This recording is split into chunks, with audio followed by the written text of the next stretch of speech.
بسم اللہ الرحمن الرحیم۔ حضرت ابو درداء رضی اللہ تعالیٰ عنہ فرماتے ہیں کہ رسول اکرم صلی اللہ علیہ وسلم نے ارشاد فرمایا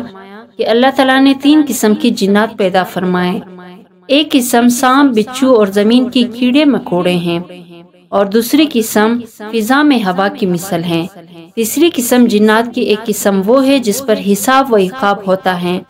اور دوسری جگہ ارشاد ہے کہ رسول اکرم صلی اللہ علیہ وسلم نے فرمایا کہ جنات کی 3 قسمیں ہیں۔ جنوں کی ایک قسم وہ ہے جن کے پر ہے جس سے وہ فضا میں اڑتے ہیں، دوسری قسم وہ ہے جو سانپ اور کتے کی شکلوں میں ہوتے ہیں، اور جنوں کی تیسری قسم وہ ہے جو ادھر ادھر منتقل ہوتے رہتے ہیں۔ حافظ سہیلی رحمۃ اللہ علیہ کہتے ہیں کہ جنوں کی آخری قسم وہ ہے جو مختلف شکلیں بدلتے رہتے ہیں، انہیں سوالی کہتے ہیں۔ حضرت عبداللہ بن عباس رضی اللہ تعالیٰ عنہ فرماتے ہیں کہ بعض کتے بھی جنات ہوتے ہیں، اور یہی کمزور قسم کی جنات ہیں، لہٰذا جس کے کانے کے وقت کتا آ جائے تو وہ اسے بھی کچھ کھلا دے یا اسے بگا دے۔ حضرت عبداللہ بن عباس رضی اللہ تعالیٰ عنہ فرماتے ہیں کتے جنوں کی ایک قسم ہے، لہٰذا جب تمہارے کانے کے وقت تمہارے پاس آ جائے تو تم ان کے لیے بھی کچھ ڈال دو، اس لیے کہ ان کی بھی ایک جان ہے۔ نبی کریم صلی اللہ علیہ وسلم ارشاد فرماتے ہیں اگر کتے ایک امت نہ ہوتے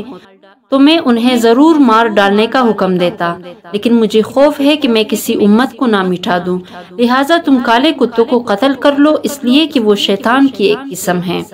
حضور اقدس صلی اللہ علیہ وسلم نے ارشاد فرمایا کالا کتا شیطان ہے، اور جنات مختلف صورتیں بدلتے رہتے ہیں، اور انسان چوپایوں، سانپوں، بچھوں، اونٹوں، بیلوں، گھوڑوں، بکریوں، خچروں، گدوں اور پرندوں کی شکلوں میں بدلتے رہتے ہیں۔ حضرت ابو سعید خدری رضی اللہ تعالیٰ عنہ سے روایت ہے کہ مدینہ منورہ کے جن مسلمان ہو گئے ہیں، لہٰذا جب تم ان کیڑوں میں سے کسی کو دیکھو تو انہیں 3 مرتبہ تنبیہ کرو، پھر اگر اس کے بعد بھی تمہارے سامنے ظاہر ہو تو تم اسے قتل کر ڈالو۔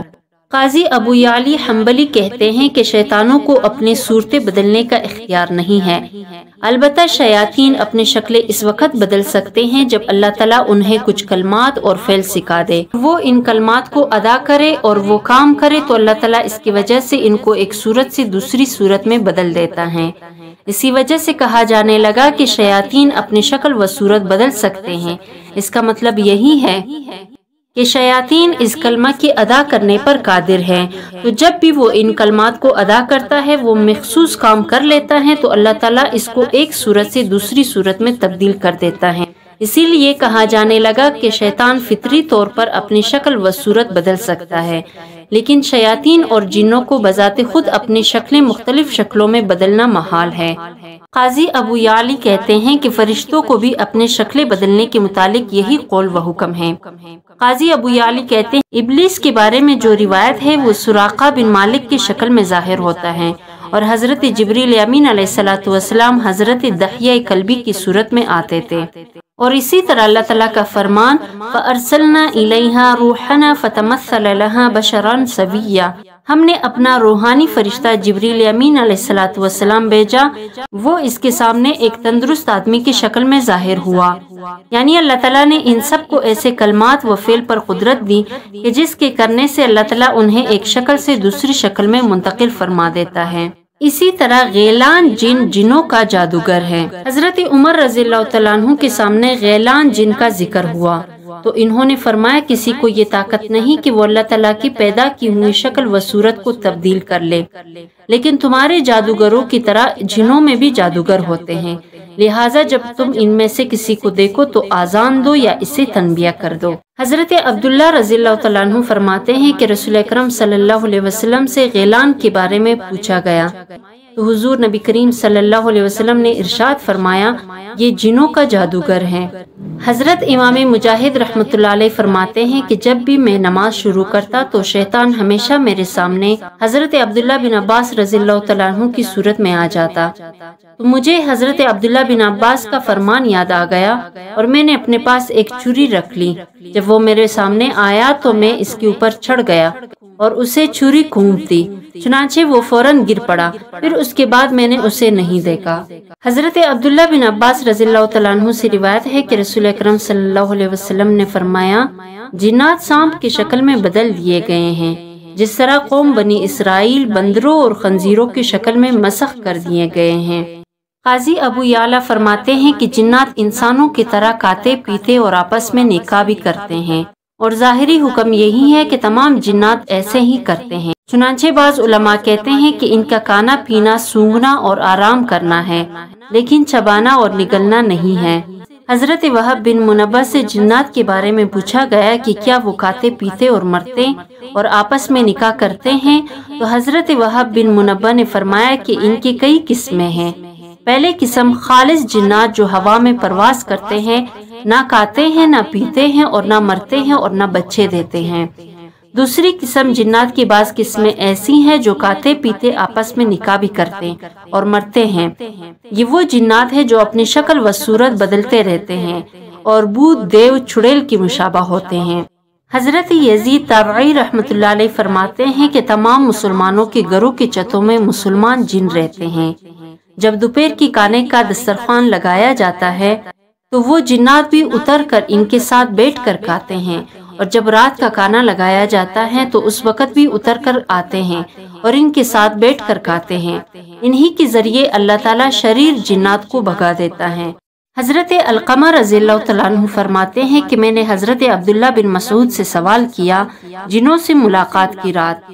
کہ آپ میں سے کوئی صاحب نبی کریم صلی اللہ علیہ وسلم کے ساتھ تھا؟ حضرت ابن مسعود رضی اللہ تعالیٰ عنہ نے فرمایا ہم میں سے کوئی بھی حضور اقدس صلی اللہ علیہ وسلم کے ساتھ نہ تھا، البتہ ہم نے ایک رات مکہ مکرمہ میں حضور صلی اللہ علیہ وسلم کو گم پایا، تو ہم نے کہا معلوم ہوتا ہے کہ حضور نبی کریم صلی اللہ علیہ وسلم گرفتار کر لیے گئے ہیں اور چھپا دیا گیا ہے، معلوم نہیں کہ آپ کے ساتھ کیا کیا جا رہا ہے۔ ہم مسلمانوں کی جماعت نے یہ رات بہت بری حالت میں گزاری۔ جب صبح ہوئی تو آپ غار حرا کی طرف سے تشریف لا رہے تھے،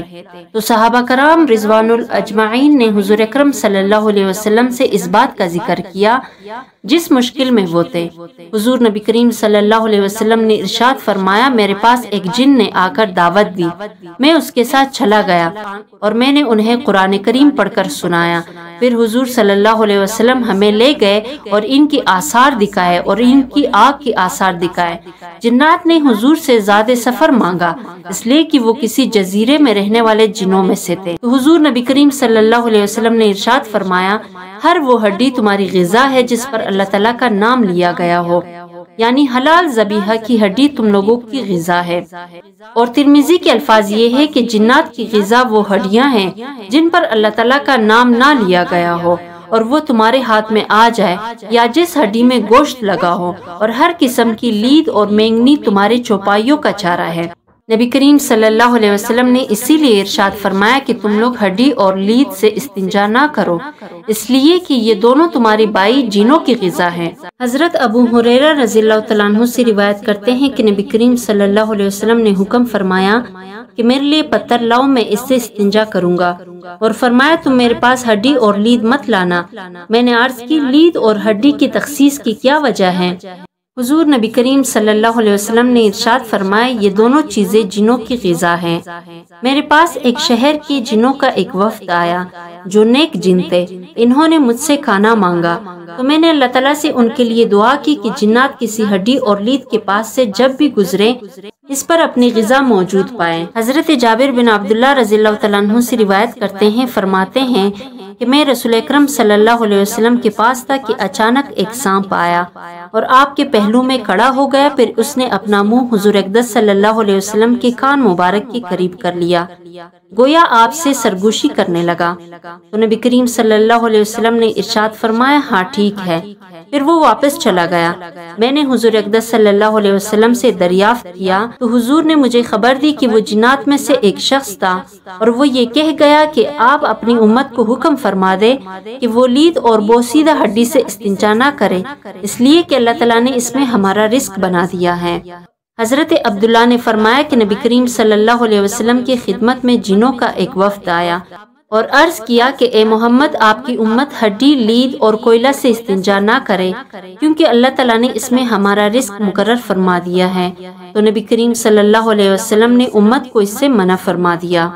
حضرت عبداللہ فرماتے ہیں کہ ہجرت سے پہلے ایک مرتبہ رسول اکرم صلی اللہ علیہ وسلم مکہ مکرمہ کے قرب و جوار میں تشریف لے گئے تو حضور نے میرے لیے ایک لکیر کھینچ دی اور فرمایا جب تک میں تمہارے پاس نہ آ جاؤں تم کسی سے کوئی گفتگو نہ کرنا۔ پھر فرمایا کوئی چیز دیکھ کر گھبرانا بھی مت۔ پھر تھوڑا سا آگے بڑھ کر بیٹھ گئے۔ پھر اچانک آپ کے پاس کالے آدمی آ گئے، گویا وہ لوگ زنجی حبشی ہیں، اور وہ لوگ اس شکل کے تھے جیسے کہ اللہ تعالیٰ نے ارشاد فرمایا کادوا یکونون علیہ لبدا، تو قریب تھا کہ وہ جن اس پر گروہ کے گروہ ہو جائے۔ پھر جب وہ لوگ حضور کے پاس سے جانے لگے تو میں نے ان سے سنا کہ وہ کہہ رہے تھے یا رسول اللہ ہمارا گھر بہت دور ہے، اب ہم جا رہے ہیں، اب ہمیں زیادہ سفر عنایت فرما دیں۔ حضور نبی کریم صلی اللہ علیہ وسلم نے ارشاد فرمایا لید تمہاری غذا ہے، تم جس ہڈی کے پاس جاؤ گے اس پر تمہارے لیے گوشت ہوگا، اور جس لید کے پاس جاؤ گے وہ تمہارے لیے کھجور بن جائے گی۔ جب وہ لوگ واپس چلے گئے تو میں نے حضور اقدس صلی اللہ علیہ وسلم کی خدمت میں عرض کیا یہ کون لوگ تھے؟ حضور نبی کریم صلی اللہ علیہ وسلم نے ارشاد فرمایا یہ نصیبین شہر کی جنات تھے۔ حضرت عبداللہ بن عمر رضی اللہ تعالیٰ عنہ سے روایت کرتے ہیں کہ نبی کریم صلی اللہ علیہ وسلم نے ارشاد فرمایا کہ تم میں سے جب کوئی کھانا کھائے تو وہ دائیں ہاتھ سے کھائے، اور جب پانی پیے تو سیدھے ہاتھ سے پیے، اس لیے کہ شیطان بائیں ہاتھ سے کھاتا اور بائیں ہاتھ سے پیتا ہے۔ حضرت حذیفہ رضی اللہ تعالیٰ عنہ فرماتے ہیں کہ جب ہم رسول اکرم صلی اللہ علیہ وسلم کے ساتھ کہیں کھانے کے لیے حاضر ہوتے تو جب تک رسول اللہ صلی اللہ علیہ وسلم خود کھانا شروع نہ فرماتے ہم میں سے کوئی بھی کھانے پر ہاتھ نہ رکھتا۔ ایک مرتبہ ہم ایک جگہ کھانے پر حاضر ہوئے تو ایک دیہاتی آیا، گویا اسے کھانے سے دفع کیا جا رہا تھا، بس وہ کھانے میں ہاتھ رکھنے کے لیے آگے آیا تو رسول اکرم صلی اللہ علیہ وسلم نے اس کا ہاتھ پکڑ لیا۔ پھر ایک لڑکی آئی، گویا کہ اسے بھی کھانے سے ہٹایا جا رہا تھا، بس وہ اپنا ہاتھ کھانے میں بڑھانے کے لیے آئی تھی تو رسول اکرم صلی اللہ علیہ وسلم نے اس کا ہاتھ بھی پکڑ لیا اور فرمایا جس کھانے پر اللہ تعالیٰ کا نام نہ لیا جائے اسے شیطان اپنے لیے حلال کر لیتا ہے۔ شیطان اس دیہاتی کے ساتھ اس کھانے کو اپنے لیے حلال کرنے آیا تھا تو میں نے اس کا ہاتھ پکڑ لیا۔ پھر وہ اس لڑکی کے ساتھ آیا اور اس کے ذریعہ کھانے کو حلال کرنا چاہا تو میں نے اس کا ہاتھ بھی پکڑ لیا۔ قسم ہے اس ذات کی جس کے قبضہ قدرت میں میری جان ہے، شیطان کا ہاتھ ان دونوں کے ہاتھوں کے ساتھ میرے ہاتھ میں ہے۔ حضرت امیہ بن مخشی سے روایت کرتے ہیں کہ انہوں نے فرمایا کہ رسول اکرم صلی اللہ علیہ وسلم تشریف فرماتے اور ایک شخص کھانا کھا رہا تھا، اس نے بسم اللہ نہیں پڑھی یہاں تک کہ اس کے کھانے میں سے ایک لقمہ کے سوا کچھ بھی باقی نہ بچا۔ جب اس ایک لقمہ کو اس نے اپنے منہ کی طرف اٹھایا تو اس نے کہا بسم اللہ اولہ و آخرہ، تو نبی کریم صلی اللہ علیہ وسلم مسکرائے اور فرمایا شیطان اس کے ساتھ کھانا کھا رہا تھا۔ پھر جب اس نے اللہ تعالیٰ کا نام لیا تو جو کچھ شیطان کے پیٹ میں تھا سب اس نے قے کر دیا۔ حضرت ابو ہریرہ رضی اللہ تعالیٰ عنہ سے روایت ہے کہ رسول اکرم صلی اللہ علیہ وسلم نے ارشاد فرمایا شیطان تمام انسانوں کے پاس ہر کام میں آ جاتا ہے، لہٰذا تم اپنے آپ کو اس سے بچاؤ۔ جو شخص اس حال میں رات بسر کرتا ہے کہ اس کے ہاتھ میں چکنائی کی بو ہو اور بغیر ہاتھ دھوئے سو جائے اور اسے اس سے کچھ تکلیف پہنچ جائے تو وہ خود اپنے ہی کو ملامت کرے۔ حضرت جابر رضی اللہ تعالیٰ عنہ سے روایت ہے کہ فرماتے ہیں کہ رسول اکرم صلی اللہ علیہ وسلم نے ارشاد فرمایا کہ شیطان تمہارے ہر کام میں حاضر ہو جاتا ہے، یہاں تک کہ وہ تمہارے کھانے کے وقت بھی حاضر ہو جاتا ہے، لہٰذا جب تم میں سے کسی سے کوئی لقمہ گر جائے اور اس میں کچھ لگ جائے تو اسے صاف کر کے کھا لے، اس لقمہ کو شیطان کے لیے نہ چھوڑ دے اور کھانے سے فارغ ہو کر انگلیاں چاٹ لے کہ معلوم نہیں کھانے کے کس حصے میں برکت ہے۔ امام مسلم، ابو داؤد حضرت جابر رضی اللہ تعالیٰ عنہ سے روایت کرتے ہیں کہ انہوں نے نبی کریم صلی اللہ علیہ وسلم کو فرماتے سنا کہ جب کوئی شخص اپنے گھر میں داخل ہو اور داخل ہوتے وقت اور کھانے کے وقت اس نے بسم اللہ پڑھ لی تو شیطان اپنی ذریت سے کہتا ہے کہ اس گھر میں نہ تمہیں رہنا ملے گا نہ کھانا، اور اگر داخل ہوتے وقت بسم اللہ نہ پڑھی تو کہتا ہے اب تمہیں رہنے کی جگہ مل گئی، اور کھانے کے وقت بھی بسم اللہ نہ پڑھی تو کہتا ہے کہ رہنے کی جگہ بھی ملی اور کھانا بھی ملا۔